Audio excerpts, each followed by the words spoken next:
The first 8.5 minutes of this movie are a rehash of the first one, complete with epic credits. Got this guy on loan from the Empire Strikes Back set. Hell, even these guys should have known they weren't really in a Fortress of Solitude. The background is clearly blue screen. Criminals on Krypton are held by 2 hula hoops. You know, for kids. Guilty, guilty, guilty, guilty. The return to the first movie forgets that Marlon Brando existed, probably because he would have been too expensive to remember. You will lie down before me, Jor-El! Jor-El's not here, man. And you didn't say that in the Frisbee prison last time. You said it before you were thrown into the Frisbee prison. Here we see Superman's mother carrying him in a colorful blanket through a Star Wars set. Why is this one lone green crystal part of the plan? Isn't green the color of Krypton? Oh, who f***ing cares? Just get to the action already. Exactly how much of the first movie does this second movie think I need a refresher course on? I wonder if this is the Superman where Clark Kent kisses Lex Luthor on the mouth and tells him, "I knew it was you." Superman 2 implies that Superman saved Lois in a very traditional way, and expertly forgets that he flew around the goddamn world 100 times to reverse time. The Golden Gate Bridge isn't some sort of danger cliche. In a flashback. Hey, they misspelled Donner on this credit. That is hilarious up. Wait a minute. Doing some research. Holy They got a guy who did A Hard Day's Night to do this movie? I guess 100% of the world's action directors were Indiana Jonesing a Star Wars and a James Bond somewhere. Clark Kent steals the Sean Connery from the Bond movies. Get your head out of the clouds, Kent. Where you been for the past 12 hours? Watching the opening credits of Superman 2, I think. Also, how in the world does Clark not know anything about a terrorist attack at the Eiffel Tower after 12 hours? Everyone knows Superman exists at this point, right? Eiffel Tower, in Paris. He knows where the Eiffel Tower is, Olsen. Perry White would be excellent at CinemaSins. Bill Cosby photo in 1981 proves you shouldn't put pictures of anybody famous anywhere in your movie, because one day they'll be wrapped up in a scandal. Stairs. Cop seriously becomes preoccupied with English to French translation, and that's how Lois Lane gets past him. Despite all of this, Lois somehow misses all the time-traveling equipment stored in the Eiffel Tower from Tomorrowland. I hope you have not many sins left to be forgiven. By the end of this movie, more than 100 for sure. Did she hear something? Sounded like someone moving underneath. Except she did not make any major movements or noises. This is some scripted bullshit. How is Superman not there yet? The guy went around the world several times in seconds. The guy made the Kessel Run in less than 12 parsecs. He's flying, but his cape doesn't know it. Started. Hey kids, that's Richard Griffiths, aka Vernon Dursley, playing Terrorist Number 3 in Superman 2. Now leaving Harry Potter in his hands every summer is an even worse idea than it was before. Superman gets here at the exact time of the stuff happening. How is Lois able to jump straight down from her position under the elevator yet still land on solid ground? This means the elevator was mere feet from crashing into a solid platform, right? Remember, Superman stopped this thing where you could see a full view of all of Paris from the height they were at. Take that, space! Sudden Zod space breath strip is sudden. The power of an H-bomb in space is apparently enough to free Zod and his cronies from the Smell the Glove album cover prison. Also, the Phantom Zone is awfully close to Earth and convenient for plotting sequels. Clark Kent is a super dick. I mean, seriously, he walks away from this kind of crash without anyone calling the National Enquirer? Movie that is not about Lex Luthor sure finds a way to cram Lex Luthor into the story for no reason. What purpose does it serve Zod to attack 3 people wandering around the moon? Can they not see planet Earth nearby? The closer we come to an atmosphere with only one sun, the more our molecular density gives us unlimited powers. He figured that out in a goddamn hurry, almost as though he's friends with the screenwriter. Movie denies us the scene of all the NASA people freaking the out that they can't contact their astronauts anymore. I told you to... This hologram is way better than any hologram technology that's come before or since. But one question though, why did they even bother doing this? If they had a way out of the prison, why not wait until after lights out? Because now a guard knows they're missing and they haven't even escaped yet. Freeze! Just what is the spotlight operator doing right now that he doesn't see them? Oh, he's watching a big game? Oh, well then, forgive my interrogation. Apologies, fellow sports fan. You go on with your bad self, watching games while actively moving the spotlight. None of the guards saw this hot air balloon flying over the prison. Only now, after several minutes of the prison guard seeing the hologram, does the alarm go off. Very good, Miss Tessmacher. Very good. Movie continues to shove previous movie's villain in my face, despite the fact that goddamn Terrence Stamp is in this movie already doing a fine-ass job of villaining. North. Due north. Aren't you both gonna freeze your balls off going to the North Pole in the clothes you're wearing? Aren't you all ready? Why didn't you drop by a Burlington coat factory before making this trip? 1980, when a newspaper writer is taking pictures on the job with a Polaroid instant camera. Help! I get the sense this happens way more often than we think, but still, lucky Superman's here today. By the way, some asshole's falling off the Empire State Building right now, but that ended tragically. Superman catches the boy who already fell for 20 seconds and definitely should be dead. You happen to be in Niagara Falls. Clark is not around as usual. Lois takes 2 movies to figure out the most obvious fact in all of comic book obviousness. Good thing the swath of Niagara Falls tourists who were around this hot dog stand cleared out, so that Superman could turn back into Clark Kent unseen. Also, since no one is here working at this hot dog stand, and since no money is exchanged, it is an undeniable fact that Superman just stole 2 hot dogs. I've just now figured out who paid for this movie's budget. It was Fresca. Look, it's his home. It's Superman's home. Lex finds the Fortress of Solitude by snowmobiling around the Arctic for a bit. And he's got a fancy new radar, sure, but Superman isn't currently flying here, so that thing was worthless, right? Why didn't you go before we left? That was 2 days ago. Goddamn, this woman held her pee and poop for 48 hours? That's amazing. What did Luthor do with his waste? There's no possibility for parole? Your father, Jor-El, thought long and hard upon that question. Wait a minute, Lex has been talking to this thing several times with no response. Suddenly he asks a question and it responds? How does it not know that this isn't Kal-El? Your father, Jor-El, thought long and hard upon that question. So just in case some French terrorists happen to have a bomb waiting to explode on the Eiffel Tower, don't throw it into space. That explains the 3 alpha waves I've been getting on my black box. My question is, why isn't the story of the astronauts who were killed on the moon all over the news right now? I gotta admit, your disguise is nearly perfect. You had me fooled. Boy, is he ever going to be sorry when she later finds out he's Superman, but he only used human observation to try and save her. Wait, why does holding onto a branch do anything when you're being carried by rapids? It's not anchored to anything, but it magically saves Lois and she's able to swim to safety because she's holding a branch. These people walking behind Clark, yeah, they're actively pretending they're not wandering through a life or death situation. You're what I thought was Superman. Lois is willing to forget all the other huge reasons why Clark is Superman because of this one incident, which they surely wrote into this movie because everyone got tired of hearing about how the disguise is stupid and no one would ever fall for it.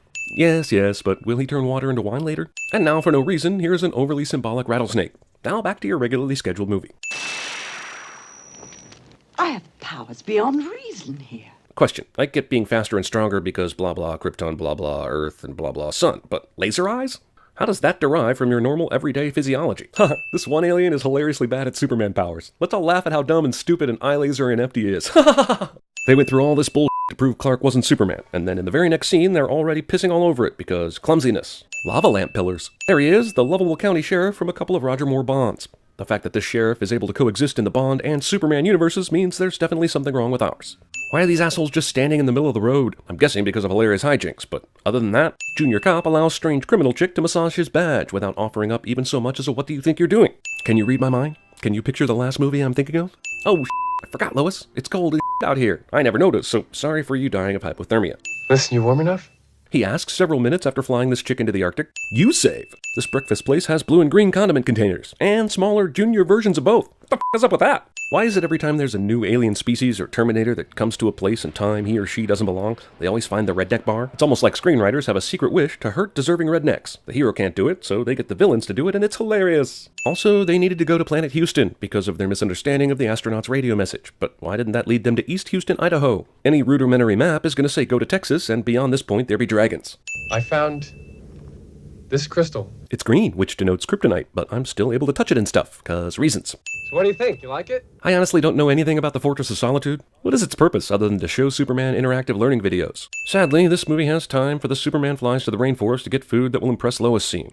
The US Army is on the scene and attacking, and they're leading with an unarmored Jeep and 20 foot soldiers. Brilliant. This Jeep wrecks by driving up the semi that was thankfully left here in this position for some reason. Also, this guy survives this, probably because he's an obvious crash test dummy. Kind of fire. Look, they need machines to fly. Didn't you before you got superpowers? It's not like you've been this superior race all along. You just got these powers. Well, that is simply way too much fire for a simple helicopter explosion. I mean, Jesus Christ, that is a lot of fucking fire. Is there no one on this planet to even challenge me? Strangely enough, yes. And he will answer to me, or all of his cities will end up like this one. Yeah, slightly burned, but still 95% intact. Also, shouldn't you have decimated, I don't know, a larger city before saying this, to make your threat, more credible and scary? Once exposed to these rays, all your great powers on Earth will disappear forever. I mean, it's totally and completely reversible, but the plot demands that it at least sound like it's permanent. You can be hurt like an ordinary man. Maybe you should consider just doing some over-the-clothes type stuff. Also, this goes to show the extraordinary lengths a man will go just to have sex. With no discussion whatsoever, Superman walks into the power-draining cubicle while Lois watches, and Lois fell in love with Superman, not Superman. Losing your powers is almost like your own personal 2001, only with way graphics. Here's another thing. Kal-El has never had to worry about the little things in life that might kill you. He has zero training and conscientiousness. This guy's gonna die the first day he gets back to New York. Sex on this thing is gonna be awful. Hilarious obvious drawings on the president's faces are hilariously obvious. Also, these flying bad guys and their single laser shots completely changing the literal faces of Mount Rushmore. Jesus Christ, did anyone take this seriously? Kind of special effects. How does he still maintain the right to f*** and sleep in Superman's ice palace after renouncing his Supermanness? But there is one man here on Earth who will never kneel before you. Who is this imbecile? Gotta love Terrence Stamp as Zod here. This performance is worthy of taking a sin off.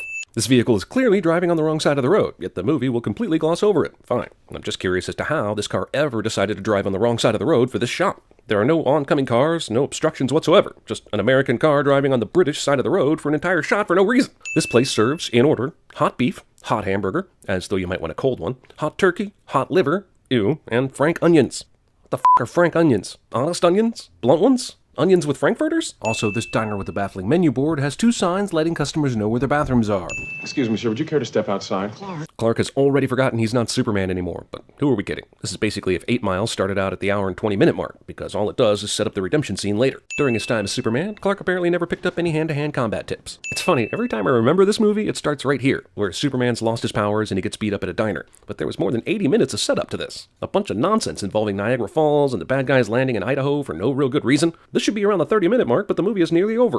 Jesus, this guy's walking in cold that requires lots of layering, but sure, a light jacket will do, and I guess he doesn't need food or water. This motherfucker walked all the way to the North Pole. Father! Shining ice shard ex machina. Oh, Gene Hackman's in this movie. I literally forgot that. Dude, the door is right there. And seriously, this guy's based on the Jaws character in The Spy Who Loved Me, right?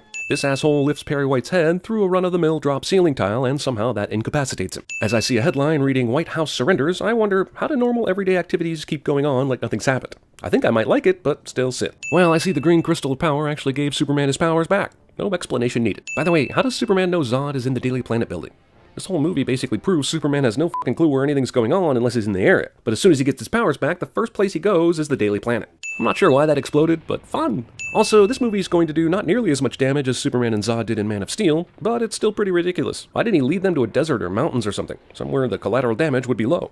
The big one's just as strong as Superman. You stated a fact. I must shove you. You gotta love these boring fights where everyone has the same powers. The only way anyone wins is because of the script. He's caged and on. How so? First off, he should be able to lift this thing because of his powers. Second off, Superman just put the needle back on top of the building without securing it, so even I could knock it off. I realize Zod isn't human, but why does he aim his laser sight here instead of the main tanker behind the semi?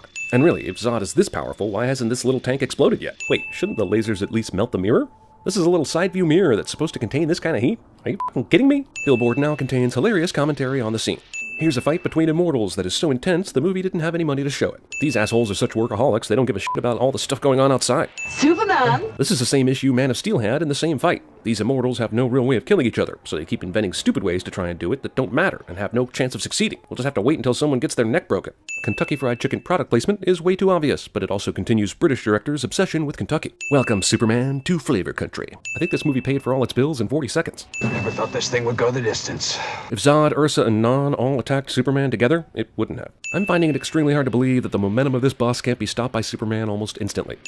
Superman is dead! Why would you think that is the case? He's f***ing Superman. He can take a hail of bullets. You don't think he can take a bus crash? Almost 2 full minutes of the villains blowing New York City. Sure, let's double down on the Kentucky Fried Chicken ads. Welcome to Flavor Country. Boy, Superman took a long time to recover from that bus accident he totally should have been able to shrug off. Sure, let's double down on the Marlboro ads. Welcome to Flavor Country. Our victory is complete. The son of Jor-El has fled. Bullshit. You wanted to kill that guy, remember? You wanted revenge. You didn't get it yet. I'm glad they decided to keep this piggyback ride strictly hetero. Hey! Never heard of parachutes? No, but I have heard Gene Hackman, and you're not Gene Hackman. What the f***? We must combine our strength. You're just now thinking of this. Yeah, but why? Why is Superman stronger than all 3 of these people combined? Since when? Zod sees that all 3 other Supermans were holograms, and then stupidly thinks the 4th and final one standing in front of him is also a hologram. The misadventures of bullshit Gene Hackman continues. Why is Superman allowed to whisper to Lex Luthor for any reason during this scene? Why hasn't Zod, who is a megalomaniac, ended this discussion with more commands to kneel before him, or boasts about his penis size? All of Zod and his crew's powers have been completely ripped out of them, but they don't feel weak or anything like Superman felt after he did this because, surprises! You're a real pain in the neck. Thank God Lois was here so that Ursa could get her female comeuppance from a girl chick. Thankfully and suddenly, the Fortress of Solitude has a ton of infinite caverns to throw bad guys into. Yeah, this kiss is gonna make her forget about Superman. But what a specific action that is to make someone forget about you. I guess this works if Jimmy Olsen ever finds out the truth too, right? Also, with the kind of magic we've seen in this movie, it's a wonder Kryptonians never invented something so you can have sex with a mortal woman. Never seen garbage eat garbage before. Seriously? Superman's out to get revenge? My hero? This order's to go. Sure, he repays him for the damage, but the inconvenience alone is a dick move. Superman really needs to think about finding more open spaces to fight. I won't let you down again. I'm still mourning those poor astronauts who died on the moon. Did Superman fly up there and bring them back for their funerals? Where Richard Pryor makes his long-awaited appearance in a Superman film.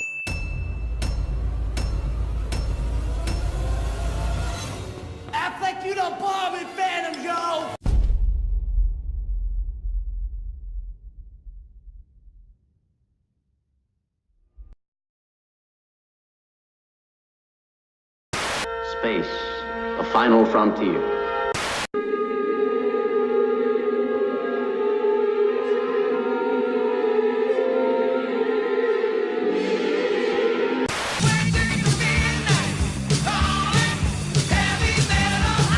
Begging you to shut the f up.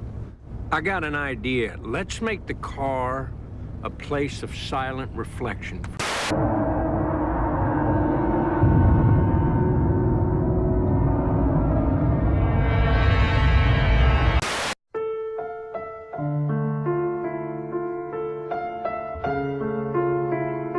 Let our powers combine. Earth, fire, wind, water, heart. All right, 100. Miss Brandt, give this man his money and throw in a bar of soap. Your wife is still on that line. Flowers? How much? You spend any more on this thing, you can pick the daisies off my grave. I'm Bruce Nolan for Eyewitness News. Back to you, f***ers. Where's my comb? Where's my comb? Oh, where is my hairbrush? Cool, huh? 0 point energy. You know, I save the best inventions for myself.